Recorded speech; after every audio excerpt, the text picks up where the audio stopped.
আল্লাহ সুবহানাহু ওয়া তাআলা জমিনে যত নবী পাঠিয়েছেন আলাইহিমুস সালাতু ওয়াস সালাম, এই সমস্ত নবীকে আল্লাহ কেন পাঠাইছেন, কখন পাঠাইছেন? আল্লাহ তাআলা যখন দেখেছেন তার বান্দা ধ্বংসের খাদে চলে গেছে, জাহান্নামের রাস্তায় ছুটে চলেছে, ওই বিপদগ্রস্ত, ওই বিপন্ন বিপর্যস্ত মানবতাকে রক্ষার জন্য আল্লাহ সুবহানাহু ওয়া তাআলা যুগে যুগে হযরত আম্বিয়া আলাইহিমুস সালামকে দুনিয়ায় পাঠাইছেন। যেমন হযরত মূসা আলাইহিস সালামকে আল্লাহ দুনিয়ায় কখন পাঠাইছেন? আল্লাহ তাআলা যখন দেখেছেন বনি ইসরাইলের উপর ফিরআউন এবং তার বংশের লোকদের এমন নির্যাতন চলছিল যে বনি ইসরাইল একেবারে নিঃশেষ হয়ে প্রায়। আপনারা শুনে থাকবেন নির্যাতনের কিছু ধরন কোরআন আল কারীমের মধ্যেও আসছে। কোন ধরনের নির্যাতন করত? একটা ধরন শোনাই আপনাদেরকে। কোরআন আল কারীমের 13 নম্বর পারার সূরাত ইব্রাহিম এর 6 নম্বর আয়াত। এই আয়াতে আল্লাহ একটা ধরনের কথা বলেছেন। আল্লাহ বলেন, وَإِذْ قَالَ مُوسَى لِقَوْمِهِ اذْكُرُوا نِعْمَةَ اللَّهِ عَلَيْكُمْ إِذْ أَنْجَاكُمْ مِنْ آلِ فِرْعَوْنَ يَسُومُونَكُمْ سُوءَ الْعَذَابِ وَيُذَبِّحُونَ أَبْنَاءَكُمْ وَيَسْتَحْيُونَ نِسَاءَكُمْ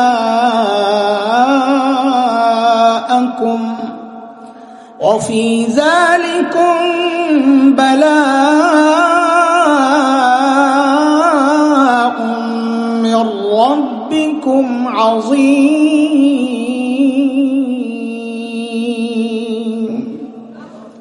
এই আয়াত আল্লাহ একটা ধরন দেখাইছেন বনি ইসরাইলের উপর ফিরআউন কি নির্যাতন করত। যখন বনি ইসরাইলে কোনো মেয়ে জন্ম নিত ফিরআউন কিচ্ছু বলতো না, রেখে দিত। কিন্তু যখনই ছেলে জন্ম নিত ফিরআউন তার ক্ষমতা হারাবে এই ভয়ে ওই ছোট্ট ছোট্ট বাচ্চাগুলোকে জবেহ করে হত্যা করত।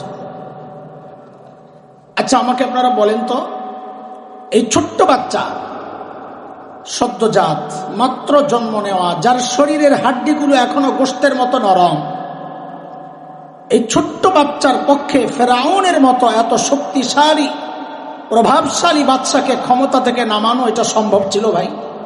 বলেন তো ফিরআউন এই বাচ্চাদেরকে এত ভয় পেত কেন?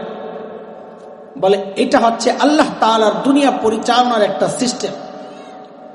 কেউ যখন হক হয় সে যত দুর্বল হোক না কেন, কেউ যখন বাতিল হয় সে যত শক্তিশালী হোক না কেন, আল্লাহর সিস্টেম এটা, আল্লাহ ওই দুর্বল হকের ভয় ওই শক্তিশালী বাতিলের কলিজায় ঢুকায়া দেন। এর এক জ্বলন্ত প্রমাণ হচ্ছে বাংলাদেশের আলেম ওলামা। কি আছে আমাদের কাছে? এত ডরান কেন? ভালো করে চেক করলে একটা মিসওয়াক, একটা তসবিহ আর আমার মতন ছাত্র হইলে সাথে একটা কলম পাইবেন, এছাড়া তো আর কিচ্ছু নাই। তারপরও কি ভয়! সুবহানাল্লাহ। আমাদের শেখ ও মুর্শিদ আল্লামা আহমদ শফি নওয়ারাল্লাহু মারকাদা জীবনের শেষ সময়টা যখন পার করছিলেন, মানুষটা হুইল চেয়ারের মধ্যে সোজা হইয়া বসে থাকতে পারতেন না, কাত হয়ে যেতেন। মুজাহিদে মিল্লাত আল্লামা হাফেজ জুনায়েদ বাবুনগরী রাহিমাহুল্লাহ, মানুষটা সোজা হইয়া দাঁড়াতে পারতেন না, পা কাজ করত না। অথচ আমরা কি দেখেছি? ওই দুর্বল মানুষগুলোর ভয়ে শুধু বাংলাদেশ না, সারা দুনিয়ার শক্তি থাকতো অস্থির। এই দুর্বলরাই কখন কোনটা ঘটায়া দেয়। হ্যাঁ, এটা আল্লাহর একটা সিস্টেম। এই পর্যন্ত কথা যা বলছি বুঝছেন আপনারা? আমি কিন্তু কথা মুখস্থ করে করে আগাবো, যেহেতু পিছনেরটা বুঝছেন কিনা এটা শুই না, তারপরে আগাবো, নাহলে আবার বলবো, অসুবিধা নাই, সময় আছে হাতে, অসুবিধা। আমাকে 2টা প্রশ্নের জবাব দিবেন আপনারা। আমরা কিছু কথাবার্তা বলবো, কিসের বয়ান, আর কিছু কথাবার্তা বলি। হ্যাঁ, একটা বিষয়কে আমরা দুই পক্ষই কিছু কথাবার্তা বলে একটা বিষয়কে পরিষ্কার করবো, বাস, এটাই বয়ান। বলেন তো সর্বশ্রেষ্ঠ রাসূলকে সাল্লাল্লাহু আলাইহি ওয়াসাল্লাম। এক প্রশ্নের জবাব দিছেন। আরেকটা প্রশ্ন, রোগী যদি ছোট হয়, রোগ যদি ছোট হয়, হালকা রোগ, ধরেন গলা ব্যথা, মাথা ব্যথা, সামান্য সর্দি জ্বর, এই সামান্য রোগের চিকিৎসার জন্য মানুষ কই যাবে? এলাকার ডাক্তারের কাছে না দেশের সবচাইতে বড় ডাক্তার? এলাকার ডাক্তার।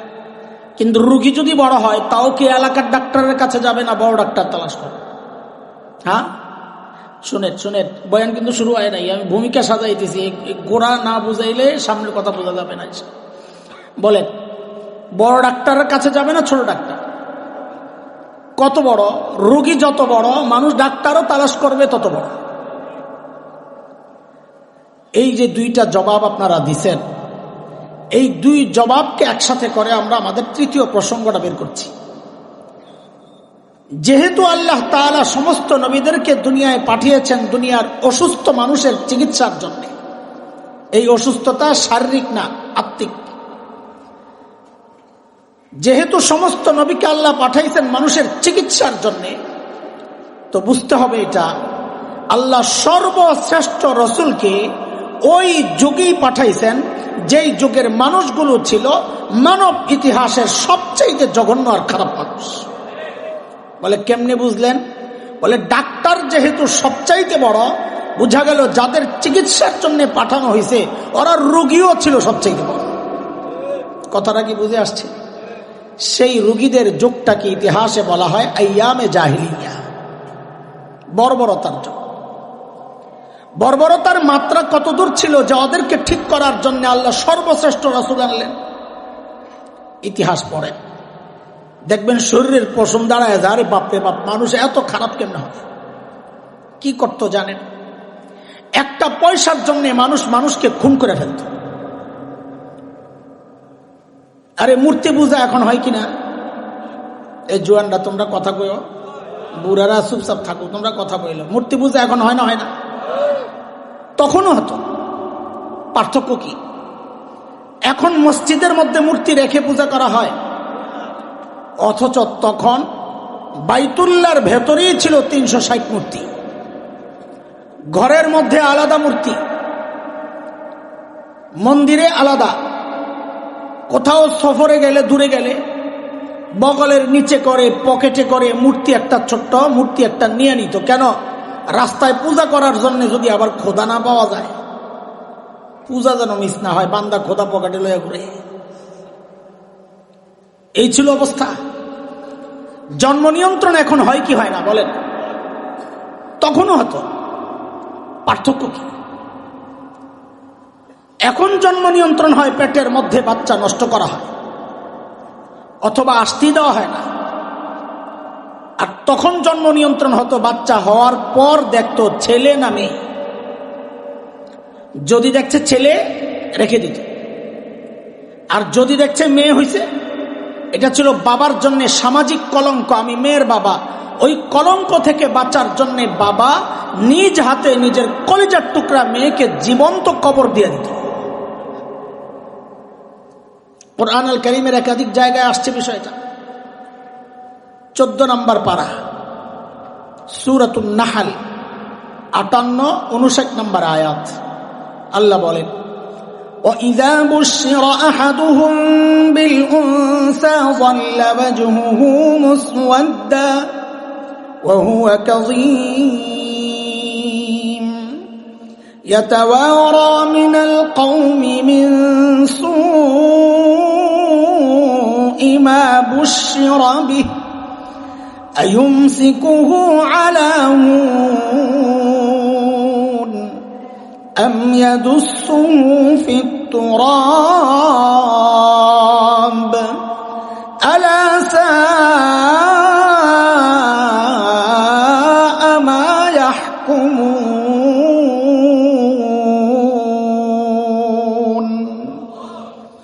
এই ছিল আরবের সামাজিক অবস্থা যখন আমার নবীকে আল্লাহ দুনিয়ায় পাঠান সাল্লাল্লাহু আলাইহি ওয়াসাল্লাম। মনোযোগ আসেনি আপনাকে? পিছনের লাইন ঠিক আসেনি? হ্যাঁ, একটু একটু করে আগান। আচ্ছা, এই যে আরবের মানুষগুলো এতটা খারাপ ছিল, কারণটা কি ছিল? কোন কারণে তারা এতটা খারাপ? আমাদের দারুল উলুম দেওবন্দ মাদ্রাসা এর প্রায় 55 বছরের মুহতামিম ছিলেন যিনি প্রিন্সিপাল, হাকিমুল ইসলাম কারি তৈয়ব রহমতুল্লাহ আলাই লিখেন, বলেন মানুষগুলো এতটা খারাপ হওয়ার পেছনের কারণের অভাব ছিল না, কিন্তু মৌলিক কারণ ছিল দুইটা। যুবক কথা কও, কয়টা? আমাদের মূল পয়েন্ট শুরু হয়ে যেতেছে এখান থেকে, পুরাটাই মনে রাখবেন। ওই সময়ের আরবরা, বর্বর আরবরা এতটা খারাপ হওয়ার পেছনের মৌলিক কারণ ছিল, আবার বলেন, 1 নাম্বার জাহালত, মূর্খতা, লেখাপড়া ছিল না, তাই এত খারাপ। 2, চারিত্রিক অধপতন, চরিত্র খারাপ ছিল। দেখেন, এই দুইটা সমস্যা এতটা মারাত্মক সমস্যা, একটাও যদি কারো মধ্যে থাকে সেও অপরাধ করে। যেমন একজন ইঞ্জিনিয়ার, সে শিক্ষিত না মূর্খ বলেন তো? লেখাপড়া করছে না করে নেই? অথচ আমরা কি দেখি, গত টার্মে কি দেখেছি, একজন ইঞ্জিনিয়ার সাহেব সরকারি কাজের টেন্ডার পাইছে, ব্রিজ বানাবেন। ওই আল্লাহর বান্দা ব্রিজ বানাইতে গিয়া রডের বদলে বাঁশ ঢুকাই আছে। আচ্ছা, ও জানতো না এখানে রড ঢুকাইতে হয়? লেখাপড়া করছে না, জানার পরে বাঁশ কেন ঢুকাইছে? বলে চরিত্র খারাপ।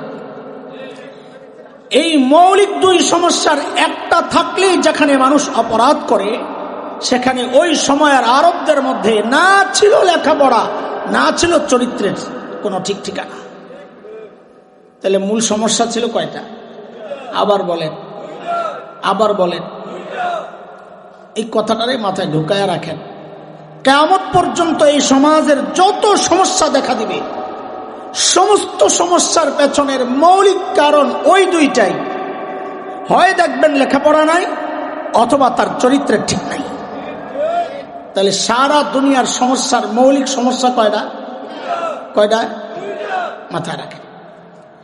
এই ভয়ঙ্কর 2 সমস্যা ঠিক করার জন্য, সমাধানের জন্য আল্লাহ তাআলা সর্বশ্রেষ্ঠ রাসূল সাল্লাল্লাহু আলাইহি ওয়াসাল্লামকে মৌলিক 2টা সমাধান দিয়ে দুনিয়ায় পাঠায়া দিয়েছেন। বলেন আমার সাথে, আবার বলেন, সমস্যা কয়টা? সমাধান বলেন, বলেন, আবার বলেন। এই কথাটাই আমাদের আজকের আলোচনার মূল পয়েন্ট, এখান থেকে আমরা আগাবো ইনশাআল্লাহ। বলেন সমস্যা কয়টা? সমাধান। আবার আবার সমস্যা কয়টা? সমাধান। ওই 2 কথারে আবার শোনেন। কিয়ামত পর্যন্ত এই দুনিয়া নষ্টের পেছনের মৌলিক কারণ যেমন ওই 2টা, লেখাপড়া নাই, চরিত্র খারাপ, কিয়ামত পর্যন্ত সারা দুনিয়ার এই সমাজ ঠিক করার মৌলিক সমাধান ওই 2টাই, যেই 2 সমাধান নিয়ে আমার নবী দুনিয়ায় আসছেন। ভিন্ন কোন রাস্তায় দুনিয়া ঠিক করা সম্ভব না। তাহলে সমস্যা কয়টা? সমাধান। আল্লাহর হাবিব নবুয়ত পেয়ে ঘোষণা দিলেন, ইন্নামা বুইসতু মুআল্লিমা বুইসতু লিউতাম্মিমা মাকারিমাল আখলাক।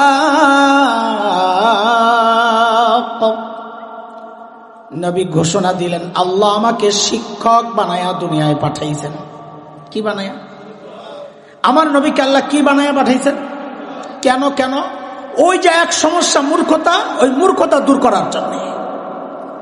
2 নাম্বার নবী বলেন, আল্লাহ আমাকে সর্বোচ্চ উন্নত চরিত্র দিয়ে দুনিয়ায় পাঠিয়েছেন। কেন? আমি যেন সেই চরিত্রহীন বর্বর মানুষগুলোর পেছনে মেহনত করে করে ওদেরকে মানব ইতিহাসের শ্রেষ্ঠ চরিত্রবান মানুষ বানাতে পারি। বলেন আমাকে সমস্যা কয়টা? সমাধান। শুনেন, কিছু কথাবার্তা যে বলবো, আপনাকে চেহারা দেখে মনে হইতেছে, অনুমান করতেছি যে অনেকের কষ্ট লাগতে পারে ওই কথা। এখন কি করি কন্ত? সাহস কত বলার? খেপে যাবি না তো আবার? আমি বলবো? আপনারা মানা করলেও বলতাম, ভাবটা দেখলাম আর কি। আমি কি আপনাকে মন মতো কথা বলার জন্য বসছি এখানে? আপনারা আমগো উপরে কত নারাজ ছিলেন 15 বছর, তো কি হয়েছে? আমগো কথা কি বন্ধ হয়েছে? আমগরে নিয়ে আটকায় রাখছেন, কিন্তু কথা বন্ধ হয়েছে নি? হবে না এটা ইনশাআল্লাহ।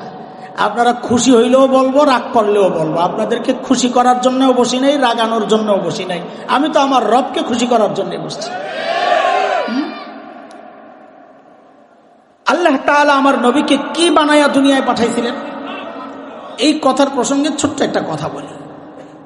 দেখেন, আপনারা যারা মাদ্রাসাওয়ালা না, আমি যেহেতু মাদ্রাসা নিয়ে কথা বলবো, তবে এটা অনেক পরে, দুনিয়ার এই মাথায় থেকে ওই মাথার থেকে শুরু করছি। আমার আলোচনা রয়ে গেছে আরেক মাথায়। আমরা যারা মাদ্রাসায় পড়ি নাই, মাদ্রাসার সাথে যাদের যোগাযোগ সম্পৃক্ততা নাই, আপনাদের গর্বের উপলক্ষের অভাব নাই। কেউ ডাক্তার, এটা তার গর্ব। কেউ ইঞ্জিনিয়ার, তার গর্ব। কেউ পিএইচডি করা ডক্টর, তার গর্ব। কেউ শিল্পপতি, তার গর্ব। কেউ সমাজপতি, তার গর্ব। কেউ জনপ্রতিনিধি, মেম্বার, চেয়ারম্যান, এমপি, তার গর্ব। কারো ছেলে মেয়ে ইউরোপ আমেরিকায় থাকে, এটা তার গর্ব। কিন্তু আমরা এই মোল্লা মুন্সিরা, যাদেরকে আপনারা মনে করেন এই সমাজের সবচেয়ে পশ্চাৎপদ জাতি, খ্যাত খ্যাত সেকেলে ব্যাকডেটেড, সমাজের বোঝা মনে করেন যাদেরকে, এই আমাদের এই মৌলবীদের গর্বের অত উপলক্ষ নাই। কিন্তু একটা উপলক্ষ আছে, সেটা কি জানেন? আমরা এই মাদ্রাসাগুলোতে যা পড়ি আর যা পড়াই, আমাদের সমস্ত লেখাপড়ার গোড়ায় শিক্ষক মুহাম্মদুর রাসূলুল্লাহ সাল্লাল্লাহু আলাইহি ওয়াসাল্লাম। দুনিয়ার আর কোন লেখাপড়া এই গর্বের পরিচয় দিতে পারবে না। কথা বলেন না? কিন্তু সমস্যা হচ্ছে, এই গর্বের পরিচয় দেওয়ার ঠিকাদারি আমরা মৌলবীরা আল্লাহর কাছ থেকে নিয়ে নেই নাই যে আপনারা দিতে পারবেন না। এই পরিচয় দেওয়ার সুযোগ অধিকার আপনাদেরও ছিল, কিন্তু পারছেন না কেন? কারা আপনাদেরকে বঞ্চিত করেছে এই পরিচয় থেকে? যুগ যুগ ধরে যারা আপনার আর আপনার সন্তানের সামনে এমন এক সিলেবাস রেখেছে, যে সিলেবাসে লেখাপড়া করে এই গর্বের পরিচয়টা দেওয়া যায় না। গত কয়েক বছর আগে আরেকটা গর্বের পরিচয় থেকে আমাদেরকে বঞ্চিতের চেষ্টা করা হয়েছিল। সেটা বোঝার জন্য আমাকে একটু জবাব দেন তো, আমরা কার সন্তান? আদম সন্তান না? জোরে বলেন। কিন্তু এখন থেকে শুধু আদম বলবেন না, এখন থেকে বলবেন আমরা নবী আদমের সন্তান। এই বলো, আমরা কার সন্তান? কেন নবী লাগাবেন? আর একটা ছেলে যদি হয় এমপির ছেলে, ওর বাবার নাম আব্দুল্লাহ, কথার কথা, ওই ছেলেকে যদি জিজ্ঞেস করা হয় তুমি কার ছেলে, ও কি বলবে? আব্দুল্লাহর ছেলে। কি বলবে? এমপি আব্দুল্লাহর ছেলে। কারণ ও জানে ওর ভাবসাব যা লইতেছে এর সবকিছুর পেছনে ওই এমপি শব্দটা, এটা ওর গর্বের পরিচয়। একটা সামান্য এমপির ছেলে বাবার পরিচয় দেওয়ার সময় যদি বাবার পদ সহ বলে আমি এমপি আব্দুল্লাহর ছেলে, আমি আপনি একজন নবীর সন্তান হয়ে কেন নবী ছাড়া বলবো? বলেন আমরা কার সন্তান? কার? ভাবতেছেন আজেরা পেচাল পারতেছি না? না, এটি ইনজেকশন বলে। হঠাৎ করে এইগুলা কেন বলতেছেন হুজুর? কারণ হইল ওরা কাটাকাটি শুরু করছে, এই জন্য আমরাও শব্দ বাড়ানো শুরু করছি। বলে কই কাটলো তো বুঝেন একটু। মানুষ যে গণে না, মানুষ গণে, এই মানুষ গণনার সিস্টেমটার আগের নাম ছিল আদমশুমারি। কি ছিল ভাই? বলেন কি ছিল? হঠাৎ একদিন দেখে আদম ওরা কাইটা দিছে, নতুন নাম আয়া পড়ছে জনশুমারি। কাউকে জিজ্ঞেস করছেন ভাই আদম কেন কাটলেন? জিজ্ঞেস করছেন? কারণ এটা নিয়ে আপনাদের মাথা ব্যথা নাই। আপনাদের মাথা ব্যথা ডাইল চালের দাম বেড়ে গেছে, কিন্তু যাদের মাথা আছে তাদের ব্যথাও আছে। কথা বলেন। আদম কেন কাটছে? কারণ বিজ্ঞানের নামে কিছু কুচক্রী মহল এই সমাজের ভেতর একটা ভাইরাস ছড়াইতে চাইছিল। সেই ভাইরাসটা হচ্ছে আমরা আদমের সন্তান না, আমরা নাকি বানরের সন্তান। কোত্থেকে আসছে এটা? বাংলাদেশের চিড়িয়াখানা আছে না, গেছেননি? চিড়িয়াখানায় একটা বানর ছিল, অনেক পুরাতন, দেখতে রুষ্টপুষ্ট সুন্দর। ওই বানর হঠাৎ একদিন লক্ষ্য করলো তার মেরুদণ্ড সোজা হয়ে গেছে, মানুষের মতো সোজা খাড়া। আরো কয়েকদিন পর বানর দেখে যে তার শরীর থেকে পশমটি পড়ে গেছে, শুধু মুষ্টি রয়েছে। বানর এখন লক্ষ্য করলো তারে দেখতে পুরা মানুষের মতো লাগে। বানর চিড়িয়াখানার গেটের সামনে আইসা দিছে একটা হুঙ্কার, কি বইলা? I am Zafar Iqbal. কিরে, মনে আসেনি? ওই বানরের পুত্রে আপনাকে পলাতক নেত্রী শেখ হাসিনা আইনা বাংলাদেশের আপনার সন্তানের লেখাপড়ার সিলেবাস তৈরির দায়িত্ব দিছিল। ওই অসভ্য আমার সন্তানের সিলেবাসের মধ্যে এই ভাইরাস ঢুকায় দেওয়ার চেষ্টা করেছিল যে আমরা মানুষ না, আমরা বানরের সন্তান। আলহামদুলিল্লাহ, এদেশের অতন্দ্র প্রহরী ওলামায়ে কেরাম আল্লামা আহমদ শফি নওয়ারাল্লাহু মারকাদার নেতৃত্বে যখন ফুঁসে উঠল, ওই কুচক্রীরা তাদের এই চক্রান্ত থেকে পিছু হটতে বাধ্য হয়েছিল। কিন্তু আজকে তো ঠিক কন, আপনাদের বিরুদ্ধে আমাদের অভিযোগ নাই, অনুযোগ আছে কিছু। দুঃখ, এই প্রতিবাদ আলেমরা কেন করবে? এই বিষয়ের প্রতিবাদ তো করার কথা ছিল আপনাদের। কেন? কারণ আলেমের সন্তান এই ঘোড়ার ডিমের সিলেবাস পড়ে না, পড়বে না। আলেমের সন্তান তো কলা কলা রাসূলুল্লাহ পড়বে। এই সিলেবাসে লেখাপড়া করে আপনাদের সন্তান। আপনারা প্রতিবাদ তো করেন নাই, বরং কোন কোন পোড়া কপালে এই প্রতিবাদী আলেমদের বিরুদ্ধাচরণ করেছেন। কোন কোন পোড়া কপালে এই প্রতিবাদকে রাজনৈতিক বক্তব্য আখ্যা দেওয়ার চেষ্টা করেছেন। দোস্ত, সব জায়গায় রাজনীতি তালাশ করেন না। এটা রাজনীতির বিষয় না, এটা আমার ঈমানের বিষয়, এটা আমার চেতনার বিশ্বাসের বিষয়, এটা আমার আকীদার বিষয়। নতুন আবার একটা চক্রান্ত মাঝে মধ্যে মাথা চাড়া দেয়, আপনার সন্তানকে নাকি গান শেখানোর জন্য শিক্ষক নিয়োগ দেওয়া হবে, তবলা শেখানোর জন্য শিক্ষক নিয়োগ দেওয়া হবে। দোস্ত শুনেন, আমার ট্যাক্সের টাকা আমার সন্তানকে গান শেখাবা, এটা হযরত হাফিজজির জমিন, এটা শাহজালালের জমিন, আল্লামা আহমদ শফির জমিন। উলামায়ে উম্মত তারা যখনই ডাক দিবে এমন কোনো চক্রান্তের বিরুদ্ধে, আলেমের বিরুদ্ধাচরণ নয়, তখন আলেমের পাশে দাঁড়ায়া, আলেমের হাতে হাত রেখে, কাঁধে কাঁধ মিলিয়ে, মুষ্টিবদ্ধ হাত উঠিয়ে একসাথে উচ্চারণ করতে হবে, বাংলাদেশে নাস্তিকতার চর্চা করতে দেওয়া হবে না, দেওয়া হবে।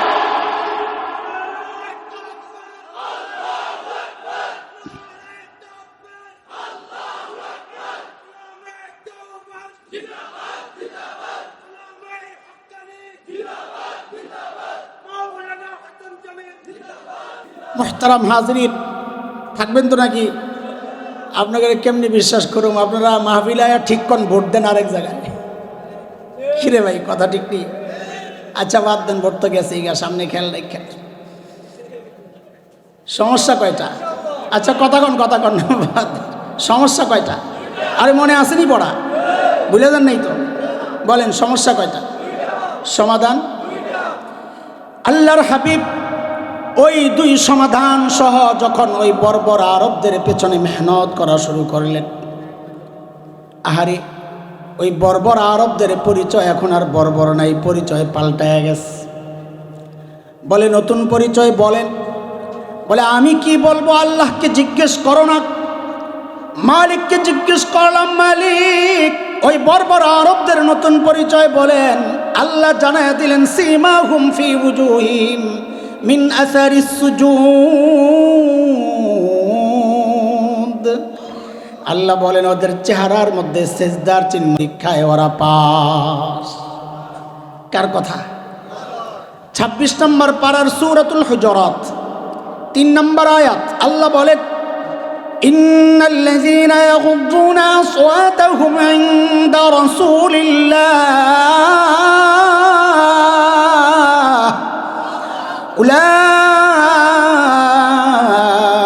উলাইকাল্লাযীনা ইমতাহানাল্লাহু কুলুবাহুম লিত্তাকওয়া লাহুম মাগফিরাতুন ওয়া আজরুন আযীম।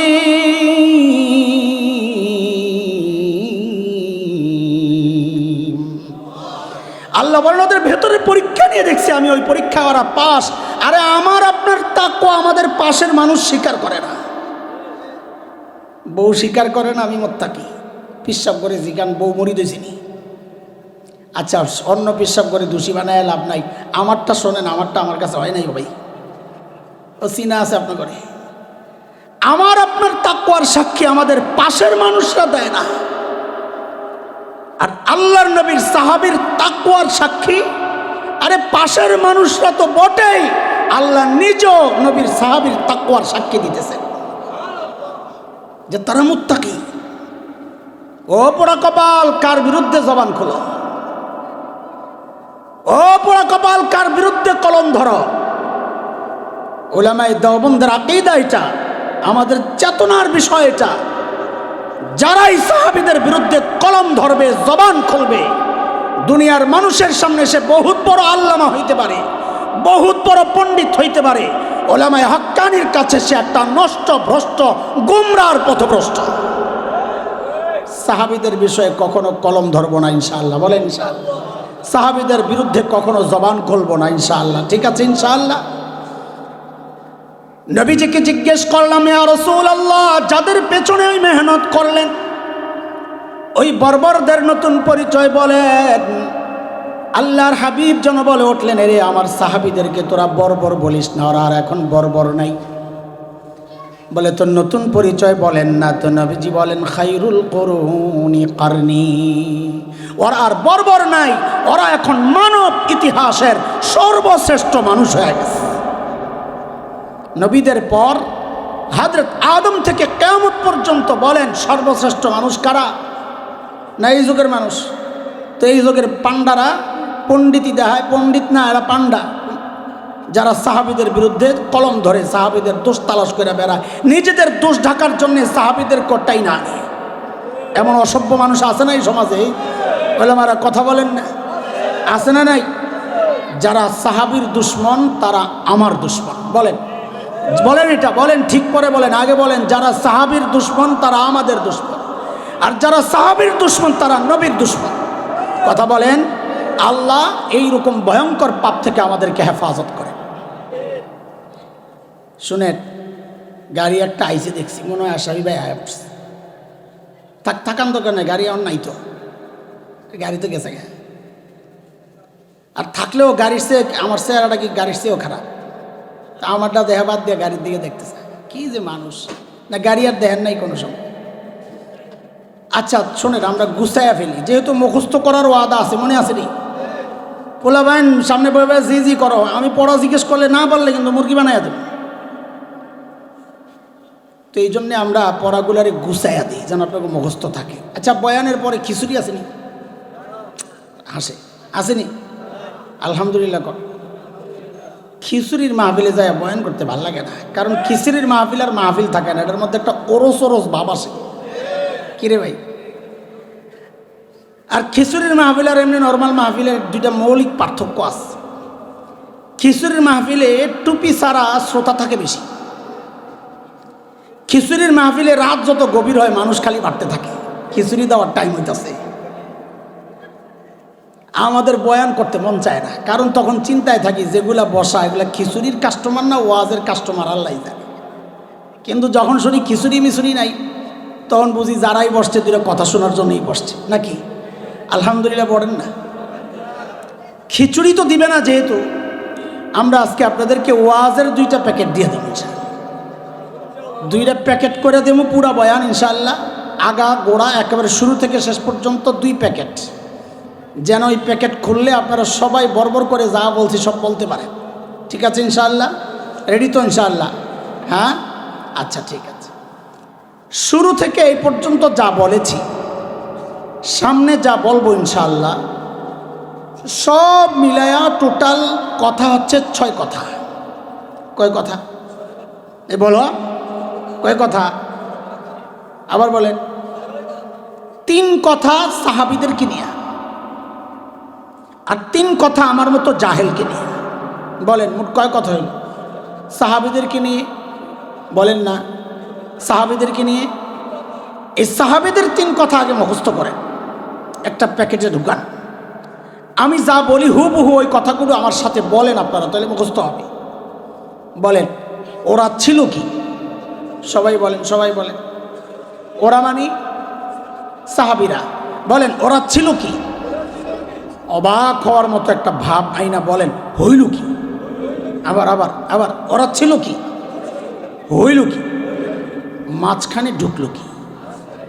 আচ্ছা বুঝে বুঝে বলেন তাহলে বলতে মজা লাগবে। ওরা ছিল কি? ছিল মানব ইতিহাসের সবচেয়ে খারাপ মানুষ। বলে এই কথা আপনি কোত্থেকে বলেন? বলে হিসাব মিলাও মিয়া, ডাক্তার যেহেতু সবচাইতে বড়, বোঝা গেল যে এই রোগীদের চিকিৎসার জন্য পাঠানো হয়েছে ওরা রোগীও ছিল সবচাইতে বড়। তো ছিল কি সবচেয়ে খারাপ, হইল কি সবচেয়ে আশ্চর্য কথা, সবচাইতে খারাপ মানুষগুলো সবচাইতে ভালো মানুষ হয়ে গেল। কিরে ভাই কিসের ছোঁয়ায়? মাঝখানে কি ঢুকছে? তো বলেন কোরআন আল কারীম। মাঝখানে কি ঢুকছে? দুই জিনিস আর কি, নববী শিক্ষা আর নবী আদর্শ। ওই যে নবীকে আল্লাহ যে দুই মিশন দিয়েছেন ওইটা।